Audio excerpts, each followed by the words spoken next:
All right, let's talk about the book that has been everywhere on social media, Bride by Ali Hazelwood. It is the absolute talk of the romantasy world. And today, we're going to break down exactly what makes this story so incredibly addictive. I mean, that one line right there, it tells you everything you need to know. This is not your typical, simple love story. We're talking about incredibly high stakes, right from the very first page. So, let's get into the foundation of this whole thing. A deal of blood. Seriously, this isn't a union born from romance or affection. Nope. This is about pure, cold desperation. It's a strategic move in a very, very deadly game. So here's the lay of the land. You've got two ancient, super powerful factions, vampires and werewolves, and they are this close to an all-out war. Their big solution? A forced political marriage. So on one side you have the bride, Misery Lark, who's a vampire outcast, and on the other, the groom, Lo Moreland, the alpha leader of the werewolves. I mean, what could possibly go wrong? On paper, the goal seems straightforward enough. Peace, right?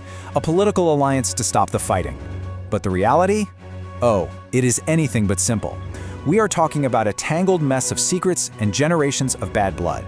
This isn't a marriage, it's a powder keg just waiting for a spark. And you know, a political deal like this is never just about politics for long, is it? When you force two powerful, stubborn people this close to each other, things are bound to get complicated. And this, right here, is where the story truly catches fire. Just look at what our main character, Misery, is walking into. First, she has to enter hostile territory, a lion's den. Second, she has to hide what she's really there for from everyone, including her new husband, Lo. And he is every bit as cold and dangerous as she expected.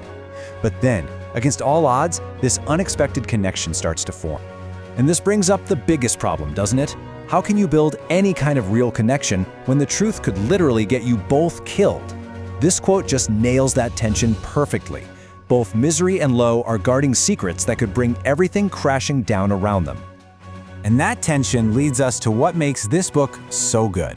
It's not just about the plot. It's so much more than a marriage. It's a deep dive into power, identity, and what it really means to love someone when the whole world is against you. So the first big question the book really forces you to ask is this: who is actually in charge here? Who's pulling the strings? Power is such a central theme.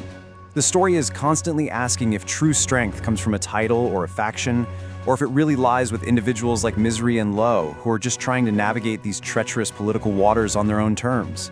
And that whole question of power applies directly to Misery herself. She was sent to be a bride, a token, a piece on a chessboard. So is that all she is? Or is she something more? This is where the theme of identity becomes so important. Misery has to face who she was raised to be versus who she's actually becoming. She's caught between her duty to the past and this surprising new loyalty to her husband and the new life she's building. Now, the romance itself is a masterclass in the slow burn. This is not love at first sight, no way. This is all about two people starting with pure hostility and suspicion, where that grudging respect slowly transforms into this dangerous, undeniable desire. Okay, so let's get to it. The final verdict. We've gone over the plot, the characters, the themes. Now for the big question. Should you add this one to your reading list? Let's break it down. The absolute #1 strength here is the electric chemistry between Misery and Lo. It's just fantastic. The balance between fantasy and romance is pretty much perfect, and Misery is a powerful, compelling lead. Now, on the other hand, if you're looking for really deep, epic fantasy world building, you might find this a little on the lighter side. It's definitely more character-focused than it is action-heavy. So who is this book really for?